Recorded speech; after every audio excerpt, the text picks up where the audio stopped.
नमस्कार मंडळी, जयूज किचनमध्ये आपलं सर्वांचं स्वागत आहे. बघा, चला व्हिडिओ सुरुवात करूया.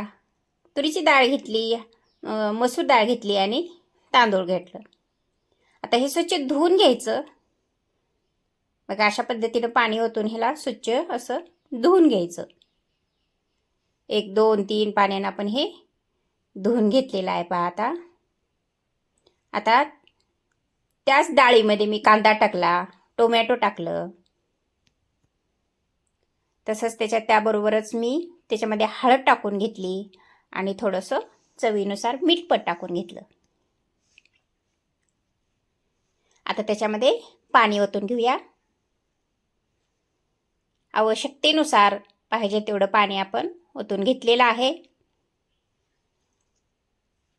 आता थोडं पाणी कमी वाटत होतं, थोडं पाणी ओतून घेतलं आणि थोडं 1 चमचा तेल ओतून घेतलं आणि त्याला झाकण लावून आपण हे शिजवायला ठेवून दिलं.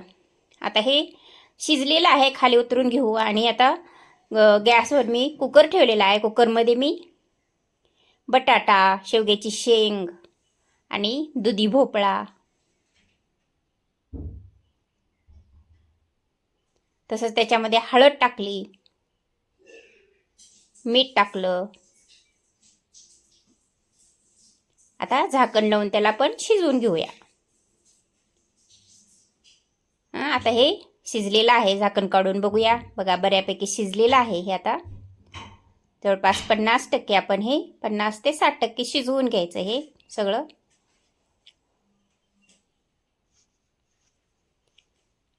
बघा, अशा पद्धतीने हे 60% जवळपास शिजवून घेतलेलं आहे.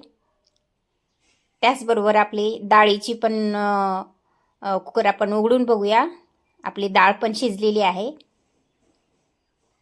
आता हे थोडं गरगटून घेऊया.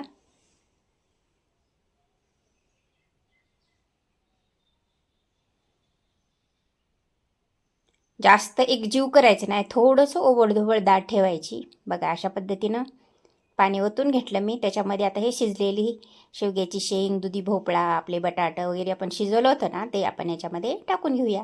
थोडासा गूळ टाकला. हे चिंचेचं हे करून ठेवलं होतं, ते चिंच पण टाकून घेतली. त्याचबरोबर तिखट, मीठ पण टाकून घेतलं. आता हे सगळं ढवळून घेऊया, मिक्स करून घेऊया.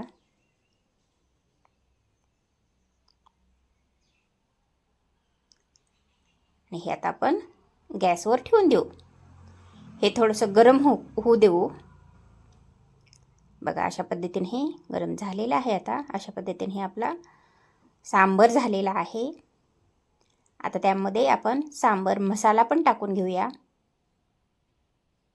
हा सांबर मसाला टाकून घेतला. आता ह्याला पण थोडंसं ढवळून घेऊया.